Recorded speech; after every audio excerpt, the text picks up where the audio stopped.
Hello! Magandang gabi sa inyong lahat mga kabayan. Maraming salamat dahil sinamahan niyo kami ngayong gabi.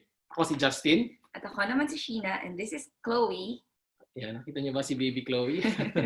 At narito kami ngayong gabi bilang tugon sa paanyaya ng Lodon Campaspe Multicultural Services. Pag-usapan natin ang pangangalaga sa inyong mental health at ang iba pang karagdagang mga impormasyon ukol sa paghihigpit dito sa Bendigo. Correct. Kasi lalo na ngayon na may COVID-19, talagang mahalagang pag-usapan ang mga bagay tungkol sa mental health at saka physical health na rin. So sa ating talakayan ngayong gabi, si Sheena ang magtatanong. Ako naman ang magbibigay ng mga impormasyon. Si Chloe, magpapakute. Okay, magpapakute lang si Chloe. So hopefully mabait siya para tuloy-tuloy tayo dito. Okay, so Sheena, handa ka na ba? Handa na. Justin, handa ka na ba? Handa na rin. Kayo mga nakikinig sa amin, sana handa na rin kayo. Dahil ito na, mag-start na kami. So Shin, anong mga katanungan mo para sa akin? Unang tanong, Justin. Ano ba ang dapat kong gawin kung naging positibo ako sa COVID-19? At ano-ano ang dapat nating malaman ukol sa mga taong nagpositibo sa COVID-19? Aba, magandang tanong yan. Ngayon, ganito. Kung ikaw ay nagpositibo sa COVID-19, kailangang manatili ka sa loob ng iyong bahay at mag-self-isolate hanggang sa makatanggap ka ng tinatawag na clearance letter. Ito ay isang liham mula sa DHHS na nagsasabing pwede ka nang lumabas ng iyong bahay. Talagang namang nakakabagabag at nakakabahala ang pagkakaroon ng COVID-19. Pero sa tingin ko, ang magagawa natin, dapat natin malaman is, huwag natin silang husgahan. Kung ikaw ay may kakilalang nagpositibo sa COVID-19 at nangangailangan siya ng suporta, huwag kang mag-atubiling, tumawag at kamustahin siya. Dapat nating suportahan ang bawat isa. Tama ba yun, Chloe? At lalo-lalo na ang may sakit at mga nag-iisa. Ako, napakahirap talaga kapag na-isolate ka. Ang hirap walang kausap. So, paano ba natin mananatiling positibo at kalmado sa gitna ng lockdown? Ano bang pwede natin gawin para mapangalagaan ang ating mental health? Correct. So, lalo na sa panahon ngayon, pagdating sa mental health, kailangan na una nating isipin is normal lang na matakot at mag-alala sa panahong ito. Kasi, di ba, hindi ka nag-iisa eh. Marami sa atin ang natatakot. Maski si Chloe natatakot. Nakakatakot talaga, di ba, na hindi mo alam kung pwede kang mahawa or pwede kang makahawa o ano na. Pero ang mahalagang gagawin, unang-una, is kailangan maging konektado tayo sa ating mga pamilya at ating mga kaibigan at sa ating komunidad. Tawagan po natin ang ating mga kaibigan at kapamilya para sila ay kamustahin at kausapin. Ngayon, kung kailangan mo naman ng kausap, bukod pa sa iyong pamilya o kaibigan, pwede kang lumapit sa isang tinatawag na mental health professional. Maaari kang tumawag sa lifeline o meron din namang mga interpreters na handang tumulong sa iyo. Especially ang Lodon Campaspe Multicultural Services ay handang tumulong din para sa inyo. Ngayon, Shin, mahilig ka ba manood ng mga balita sa television? Sa totoo lang, hindi. Ako lang yung mahilig sa Ikaw ang nagbibigay ng impormasyon sa akin. Although, syempre, yung magandang bagay na nanonood tayo ng mga television, kung ito naman ay nagdulot sa atin ng karagdagang stress o pag-aalala, sa tingin ko, wag na natin panoorin pa ang television. Gayahin niyo si Sheena, umaasa na lang siya sa ibang mga impormasyon. Okay, manood kayo ng Korean novela. O tama, para di ba yung matanggal yung mental stress nyo. So yun, kung pwede distress, so, huwag mo na siya manood ng mga balita. At kung nanonood naman kayo ng balita, kasi may mga tao katulad ko, hindi ko talaga mapigilan na gusto ko talaga manood o lumalabas yan minsan sa social media, sa yung Facebook, siguraduhin mo na lang na tama ang yung pinapanooran ng balita. So ano ba yung mga tamang pinapanooran? SBS, ABC, o kaya yung DHSS. So ito yung mga official na mga palabas na talagang nagpapahayag ng tunay na balita. Okay po ba tayo dyan? Okay pa kayo mga nanonood sa amin? So syempre, dahil Chloe, okay ka pa ba? Aside sa ating mental health, of course, napaka-importante rin ang ating physical. Correct. So paano ba natin mapapalagaan ang ating katawan sa kabila ng lockdown? Correct. Ang physical health naman na pinag-usapan natin. So meron tayong mga tatlong pwedeng gawin. Una, mag-ehersisyo. Yan, paglalakad, patakbo. Pangalawa, pagkain ng tama, ng malulusog na pagkain. Salamat sa Mrs. Scott. Palagi niya ako pinaghahandaan ng malusog na pagkain. Pangatlo, matulog ng sapat. Na kahit na tayo ay nananatili lamang sa loob ng bahay, mahalagang mapanatili natin ang iisang routine ng pagkising, pagtulog, pag-ehersisyo, pagkain ng tama, parang ba routine sa araw-araw ng buhay. Tandaan ang pag-ehersisyo ay maganda rin sa inyong mental health. Kaya nga naman kami ni Sheena ay mahilig maglakad-lakad sa labas. Lumalabas kami, naglalakad-lakad lang para ma-refresh lang yung ating utak, isipan at katawan. Correct. Ano po? Kung gusto niyo rin pa ng exercise, pwede po kayong pumunta dito at alagaan po ang aming Chloe. Maganda sa pag-iisip ninyo. Exercise yan. Physical na exercise. Maaari rin kayong, tandaan niyo to, pag-exercise kayo, 30 minutes, 30 minuto lang yan, 30 minuto, makakatulong sa pagpabuti ng inyong pakiramdam. Matatanggal lang yung stress. At kung ikaw naman ilalabas para mag-ehersisyo, tandaan, 1.5 meter distansya mula sa ibang tao. Ngayon, kung ikaw naman ay may sakit or may tinatawag na kondisyon pang medical, maaari ka pa rin magpasuri sa iyong doktor. So huwag kang titigil na pumunta sa iyong doktor, pag-inom ng iyong gamot, ituloy-tuloy mo lang yun. Maaari ka rin mag-book online sa mga telehealth appointment sa inyong doktor. Yan. Meron ka pa bang katanungan, Sheena? Ito, huling tanong na. Sige. Bago magalit si Chloe. Bago magalit si Chloe. Ito, huling tanong na. Ano-ano ba ang mga pinakahuling impormasyon ukol sa mga paghihigpit sa Regional Victoria? Correct. Magandang tanong yan. So ito, mahalagang impormasyon to. So please makinig kayo. Kasi noong nakaraang linggo, binahagi ni Premier Dan Andrews ang plano ukol sa pagbabawas ng mga paghihigpit sa susunod na buwan. Tandaan natin na ang plano dito sa Regional Victoria ay iba kumpara sa plano sa Melbourne. So number one siguro is mahalagang iwasan natin ang pagpunta sa Melbourne hanggang sa maaari. Maaari naman kayong mamasyal dito sa Regional Victoria. O ito naman ang mga pagbabago. Simula bukas, September 17, magkakaroon na ng pagbabago sa paghihigpit. Good news. Magandang balita ito. Maaari na tayong lumabas sa ating mga tahanan para pa sa kahit anumang dahilan. Maaari na rin tayong magtipon hanggang sa 10 katao sa labas. Maaari na rin tayong bumisita sa isa pang bahay at pinapayagan ang hanggang sa 5 bisita kada bahay. Tandaan, isang household lamang ang pwede. Bukas na rin ang mga childcare. Ang mga childcare. Pumunta sa childcare.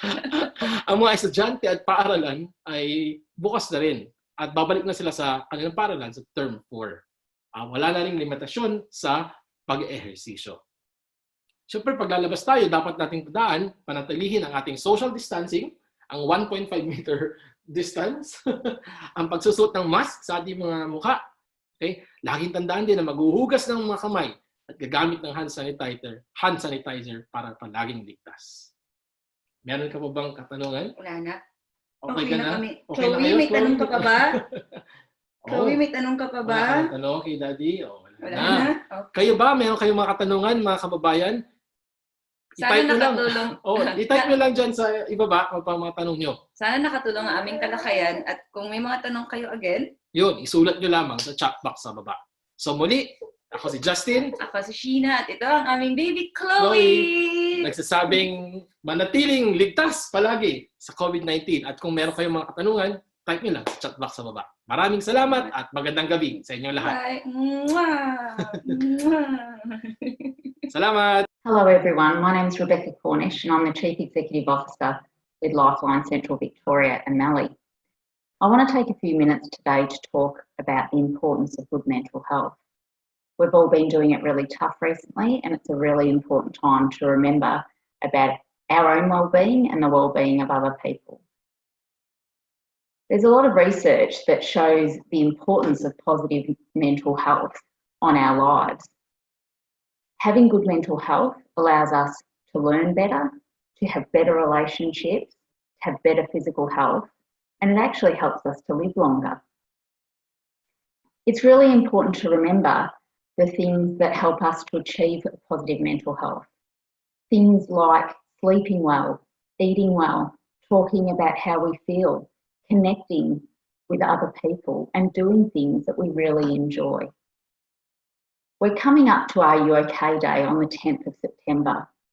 This is a really important day to remember that we need to connect with other people and ask and check in how people are going. It's important that we remember to do this all the time.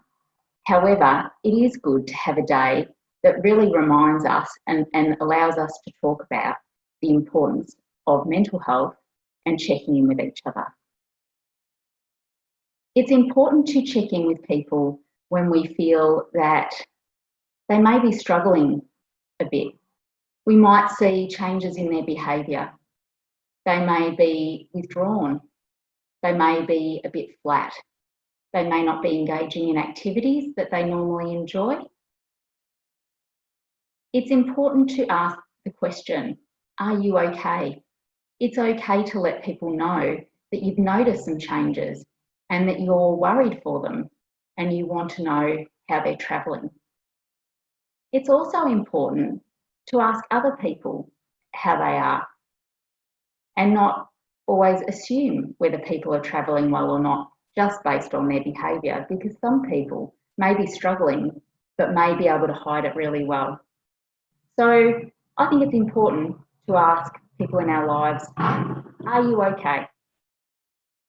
It's important because people worry, understandably, about asking that question. They may worry how the person might react or what the person might say. They might worry about their ability to help somebody. You don't have to be trained to ask someone if you're okay. You don't need to be a doctor, a nurse, or a counsellor. Everybody and anybody should ask people, are you okay? It's important when you ask someone if they're okay that the first priority is around their immediate safety and making sure that they are safe. The second step is about trying to ensure that the person has the right supports, that you have the conversation with somebody about supports or people that may be able to help. It may be their GP, it may be a service such as Lifeline. If you feel that asking the question is really very hard for you, you may want to call a service like Lifeline and speak to one of our crisis supporters about the best way to have that conversation. Alternatively, you could call Lifeline in the presence of that person. And whether that's you calling Lifeline and supporting them in that way while they're there, or whether you support them to make that phone call. It's really important when you have a conversation with somebody that you actively listen to what they're saying and that you are not judging them for what they're telling you. It's important that people feel that they're able to tell you how they're feeling without worrying about being criticised or judged in any way. One way that's really good to show somebody that you are really listening is to reflect back some of the things that they've been telling you, some of the feelings that they have or worries they have. By reflecting back the things that they've told you, it really does show them that you've heard and understood what it is they've been telling you. I think it's a really important time to remember that we are all there for each other and we're a community, and it's important as a community that we all take care of each other. Lifeline is a service that is there for the community 24 hours, 7 days a week. We have trained community members who are crisis supporters. They've done extensive training with Lifeline around how to best help people that are in crisis. Anybody can call Lifeline and we encourage people to call. We offer a listening ear. We're a service who prides ourselves on being non-judgmental and being there openly for people from all walks of life who just need to talk to somebody. So we would encourage anybody who's having a hard time or wants to talk about supporting somebody who's having a hard time to call Lifeline. If you need an interpreter service, you can call Lifeline on 13 14 50. That's 13 14 50. So in finishing up, I would just like to say to everybody that wellbeing and mental health connection and being there for each other is so very important, and it's particularly important during the really challenging times that we're all facing at the moment. So as we head towards Are You OK Day, it's really important to remember that we are all there for each other. So take care, everybody, and thanks for listening. And remember that Lifeline's here. Thank you.